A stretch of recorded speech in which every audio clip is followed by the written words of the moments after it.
Il existe un monde loin des open world lisses et génériques, des graphismes remplis de ray tracing, des myriades de DLC. Loin, bien loin, des AAA habituels. Si vous êtes témoin de visuels désuets, de mécaniques un peu bancales et surtout d'idées originales, ce n'est pas une défaillance de votre écran 144 Hz. N'essayez donc pas de régler l'image, et bienvenue dans ce test du 5e volet de la DreadX Collection.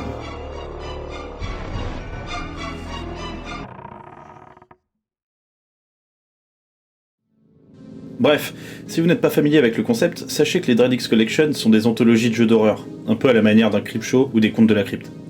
Chaque collection réunit plusieurs titres indépendants réalisés par différents développeurs, qui se réunissent autour d'un même thème. Mais attention, ici on parle pas de AAA ultra chiadé qui a été développé sur le long cours. Les jeux de la DreadX Collection sont plutôt de courtes expériences fauchées, dont l'intérêt réside surtout dans leur liberté créative.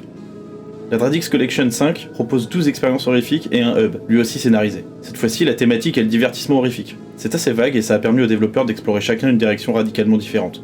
On commence donc dans le Lootpost 3000, le hub, une sorte de base de loisirs sur le thème de la science-fiction. Un lieu idéal pour fêter l'anniversaire de votre personnage, mais malheureusement pour vous, personne ne semble avoir été invité et vous êtes tout seul. Au fur et à mesure que vous avancez dans son histoire, en accomplissant des énigmes simples et en trouvant des pages de BD, vous débloquez de nouveaux jeux à expérimenter. L'expérience est assez plaisante et réserve de plus quelques surprises. Vous vous souvenez quand j'ai dit que vous étiez tout seul ? J'ai menti. Vous avez entendu ça ? Bref, je vais pas vous détailler l'intégralité des 12 jeux, ce serait trop long, et puis je veux pas vous gâcher les surprises qui les parsèment. Cependant, je peux vous dire que la collection est très variée. Des jeux à la première personne, un jeu en vue TPS, du point and click, un peu d'aventure textuelle, un jeu de plateau, un genre de Five Nights at Freddy's. Par exemple, Unsvoti vous propose de participer à une sympathique fête païenne dans un petit village finlandais au 19e siècle. Tout va pour le mieux, il fait beau et les enfants s'occupent comme ils le faisaient à l'époque. Ils dansent, picolent et... ouais, bon, ils font des farces quoi. Le but du jeu est de déposer des fleurs dans un puits afin de trouver l'amour. Que du bonheur, a priori. De son côté, Beyond the Curtains vous fait incarner un enfant passant une soirée au théâtre de marionnettes avec ses parents. Déjà, c'est une mauvaise idée à la base. Franchement, vous trouvez pas ça flippant, vous ? Et ça le devient encore plus lorsque vous vous endormez et que vous vous retrouvez dans les coulisses. Dans The Gallery, vous allez visiter une galerie d'art moderne dans laquelle plusieurs personnes ont apparemment disparu. Mais ne vous attardez pas trop devant les œuvres, car je crois que quelque chose vous suit dans le noir. Un titre assez barré, mais pas le plus bizarre de la collection. Bref, comme dans chaque épisode de la série, il y a tout dans DreadX Collection 5. Il y a du bon, comme les jeux cités précédemment, et aussi du moins bon, notamment Interim, qui vous propose d'échapper à une entité en posant des planches dans un univers incompréhensible. Certains jeux tiennent plus de l'expérience sensorielle avec de très bonnes idées visuelles que d'autres choses, comme Reservoir et ses graphismes tout en noir et blanc.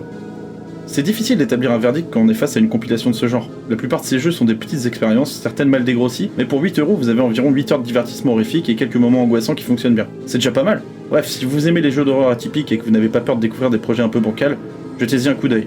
Si vous avez le choix, je vous conseille plutôt de vous pencher sur le 4e épisode de la DreadX Collection. D'ailleurs, vous pouvez retrouver le test sur Naufrag. Voilà, j'espère que cette vidéo vous aura plu, et je vous dis...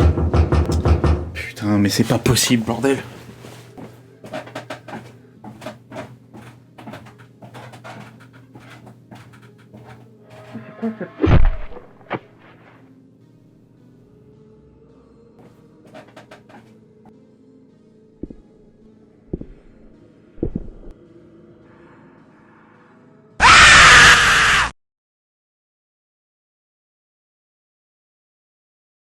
Et je vous dis... Putain de merde, mais franchement on n'est jamais tranquille ici. Oh chaton.